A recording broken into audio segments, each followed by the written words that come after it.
Kubor ka Batisi TV. Lawan Rashapi da ka Orange Nissan Loom So Po near Fire Brigade Shillong. Ringkat bat ka Victorium ka dukan ki tiar kilan met ka babhatam hakador ka babit. Hannong Thumai Old Beat House Shillong.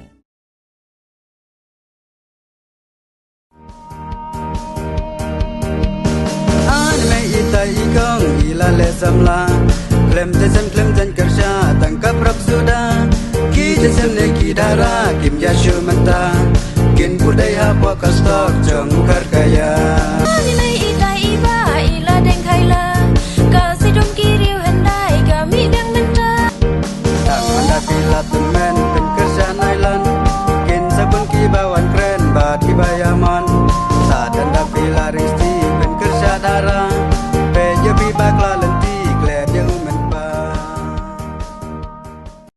Kublai perlu berok. Ini nak lihat kat channel ni lah. Dan cingku pengen pelaj no ya music video sungi ke pengen kerten ka ya bendiria. Ingin pelaj ya channel sungi hi ke kerten kat channel. Haga sipau tarik benai bas benai April ajar aku ya ke pon review di channel. Te gani kat music video ke peningkong jadi te ngidang bantuan ke cingdu na ke cing bakla. Ray nga kapalit ya pi bawan nom theo han ray kajing ay sim baga jing karsyan jom pi baro ay sim yang i bangin nang la lebhan ni sekman kita hi nga kapat ba pi ya karsyan lang ba ya like subscribe but share lang ga video jing i tak manda pila temen pen karsyan island kin sabun ki bawan kren ba ki bayaman sadan da pila risti pen karsyan dara pe jabi bakla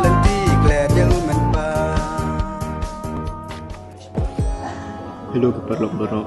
Ipidang bingi pi suggestion segenega YouTube channel jongi ti channel. Dia kumpa ngilai osnga ba ong ba ting shine bangin sa release no ya genega music video ke banu kong du ke jongi mo ha genega saijan. Dia kumta ngaro na galing ke jonga we member ju tim. Agar party pi ba pensing hard ban yarap ini dak ba pin like share ba subscribe pi genega channel ke jongi kumpa pi ju kershan ini. Ha kipor kepada dem datang tahi kublisibun nangis kam pin like but pin interest pa ban pe ye kenaga music video ke jongi ke pamenta kublisibun